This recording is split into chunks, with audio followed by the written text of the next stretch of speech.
8 রাকাত তারাবি আমার পড়তে 2 থেকে 2.5 ঘন্টা সময় লাগে। আমি তো খুবই গতিতে পড়ি। আমি শাহিনুর রহমানের কথা বলছি, আমার খালি 8 রাকাত পড়তে 2 থেকে 2.5 ঘন্টা সময় লাগে, আপনার ক ঘন্টা লাগা উচিত? আপনি কি করে বুঝলেন? এই গতি সালাত আল্লাহ কবুল কি করে করবে? আশ্চর্য দুনিয়া। আমরা সালাত আদায় করি কিন্তু এর বেনিফিট, এর নেকি একটুকু আল্লাহর কাছ থেকে পাবো না। আবু হুরায়রা রাদিয়াল্লাহু তাআলা আনহু বলেন, রাসূল সাল্লাল্লাহু আলাইহি সাল্লাম বলেছেন, এই সাহাবীরা শোনো, তোমাদের বাড়ির সামনে একটা নহর আছে, একটা নদী আছে, একটা ঝর্ণা বয়ে চলেছে। ওইখানে তোমরা যদি 5 বার গোসল করো একদিনে, গা ধাও, তোমাদের গায়ে কি ময়লা থাকবে?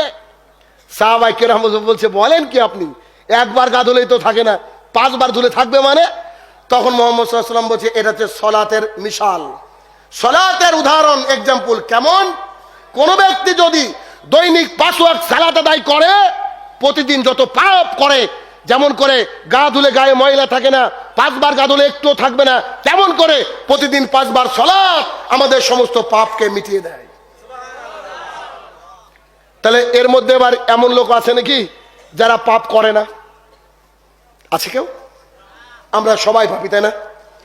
আমরা সবাই পাপী।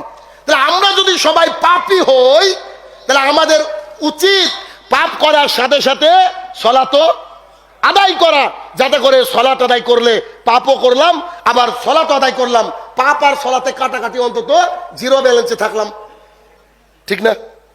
কিন্তু আপনি পাপ করে যাচ্ছেন, সালাত আদায় করছেন না, পাপ করে যাচ্ছেন, সালাত আদায় করছেন না, তো অ্যাকাউন্টে কি জমা হচ্ছে?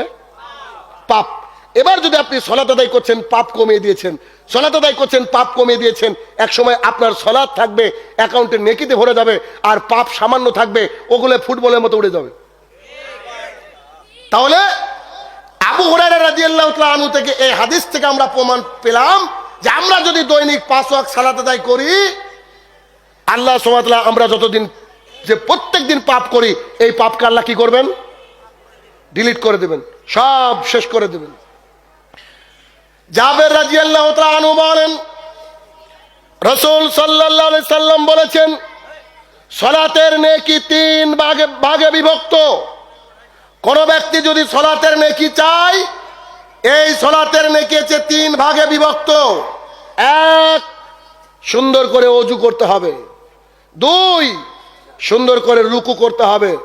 3, সুন্দর করে সেজদা করতে হবে। 30 মিনিটে 37 রাকাত তারাবি সহজে সালাত আদায় করলো আলেম, রাইফেলের গুলিও ওর চেয়ে মনে হয় কম গতিতে যায়। বলেন এর সালাত কি হচ্ছে? আমি বলিনি 20 রাকাত সালাত আদায় করতে হবে না, আমি আপনাকে নিষেধ করিনি যে 20 রাকাত আদায় করিয়েন না। আমি আপনাকে বলতে চাইছি, তারাবি এসেছে তারবি হাতুন ধাতু থেকে, যার মানে হচ্ছে ধীরে ধীরে। তা আপনি আবার এত গতি বুঝলেন কোথা থেকে? আল্লাহ রাসূল সাল্লাল্লাহু আলাইহি ওয়াসাল্লাম সিলসিলা সহিহ হাদিসে এখানে বলছেন, সালাতের নেকি কিসের উপরে ডিপেন্ড করে? 1, সুন্দর করে ওযু। 2, রুকু। 3, সেজদা।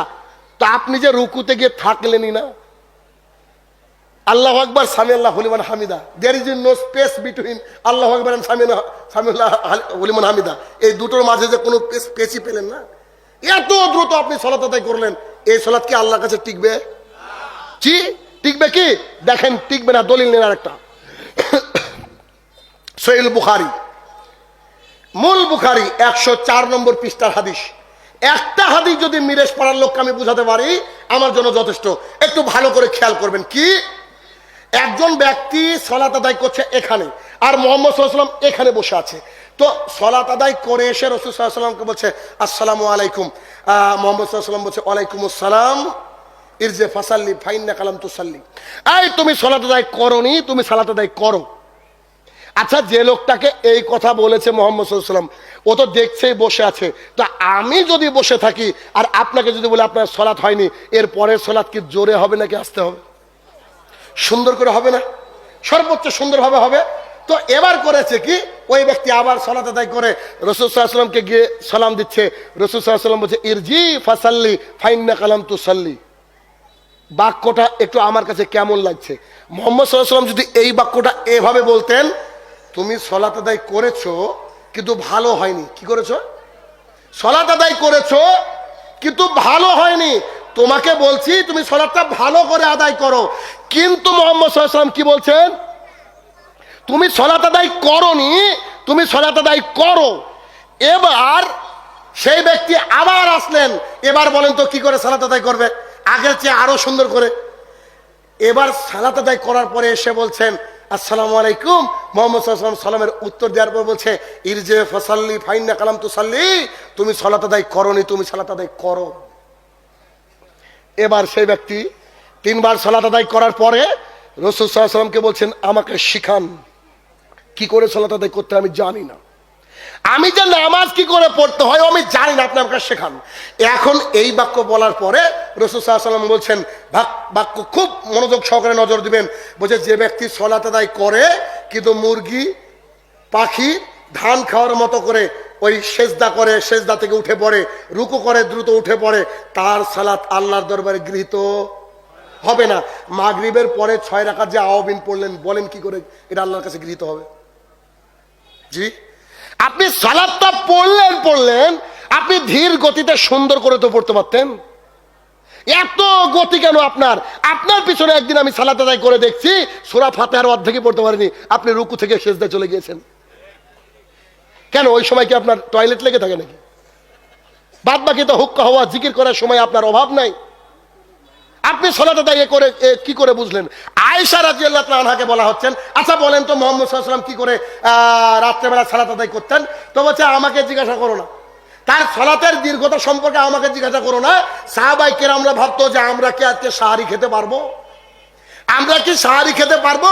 এত দীর্ঘ কিরাত মুহাম্মদ সাল্লাল্লাহু আলাইহি ওয়াসাল্লাম করতেন, কারণ রাসূল সাল্লাল্লাহু আলাইহি ওয়াসাল্লামের অনেক পাপ আর আমরা যে নিষ্পাপ, তাই না? তাহলে এই গতি কেন? 8 রাকাত তারাবি আমার পড়তে 2 থেকে 2.5 ঘন্টা সময় লাগে, আমি তো খুবই গতিতে পড়ি। আমি শাইনুর রহমানের কথা বলছি, আমার খালি 8 রাকাত পড়তে 2 থেকে 2.5 ঘন্টা সময় লাগে, আপনার ক ঘন্টা লাগা উচিত? আপনি কি করে বুঝলেন? এই গতি সালাত আল্লাহ কবুল কি করে করবে?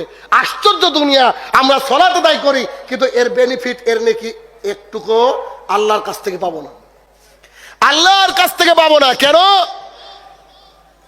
আমার ইমাম সাহেব কত কাজের মানুষ, আরে সারাদিন কত কাজ করেছে, এখন সালাতে আসলে তার গতি বেড়ে যায়। কিন্তু ওই লোক আবার মাথায় টুপি দিয়ে মুখে দাড়ি নিয়ে মাগরিবের সালাত আদায় করে এসে 1.5 ঘন্টা যাবত আপ টু ইশা পর্যন্ত আমাদের ইন্ডিয়ান সিনেমা দেখছেন চায়ের দোকানে, দেখে না? কথা বলেন না কেন? একবারে মনে হচ্ছে যে সালাতটা ছিল ফরজ আর এটা হচ্ছে ওয়াজিব।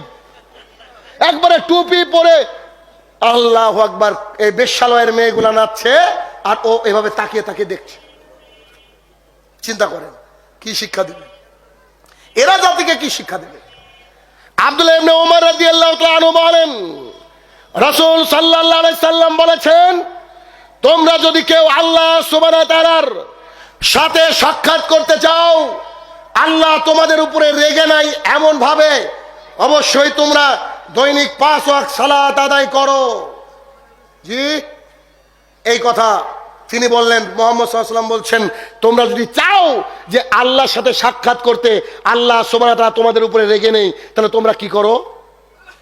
দৈনিক 5 ওয়াক্ত সালাত আদায় করো। যে ব্যক্তি 5 ওয়াক্ত সালাত আদায় করে না, তারপরে আল্লাহ সুবহানাহু ওয়া তাআলা রেগে থাকবেন। তো যার প্রতি আল্লাহ রেগে থাকবেন, তাকে কি বাঁচানোর কেউ থাকবে?